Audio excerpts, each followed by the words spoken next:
জলা, আরে আমি এসআইয়ের ফর্ম নিয়ে এসেছি, ভিখারি না। আরে দাঁড়ান দাঁড়ান, একটু সময় লাগবে।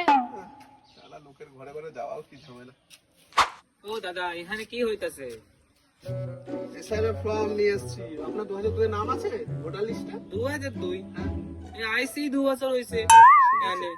আপনাকে তো এখন দেশ থেকে তাড়াতে হবে। 2 বছর আগে আপনি তো ইলিগাল সিটিজেন। ভোটার কার্ড হয়েছে তোমার? ভোটার কার্ড তো হয় নাই, কিছু করা যাবে? 200-500 টাকা দিয়া। আমাকে ঘুষ দেওয়ার চেষ্টা করছো? না মানে, তোমার এত তাড়া, তোমার নামে আমি থানায় এখনই কমপ্লেন করছি। আরে দাদা 2 বছর হইছে আইসি, কোথায় কি আছে জানি না তো। যেই রাস্তায় এসছো ওই রাস্তাটা বেরিয়ে যাও। না দাদা, তাড়াই দেবেন না, ওই দেশ থেকে আইসি, এই দেশ থেকে তাড়াই দিলে কমই যাবো।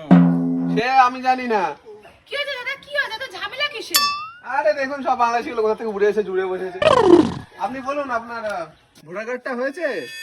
Voter card? আমার তো ভোটার কার্ডই নাই। আরে আপনার নেই তো বুঝলাম, বাড়ির বড়দের তো আছে। বাড়ির বড় ওই তো দাঁড়িয়ে আছে।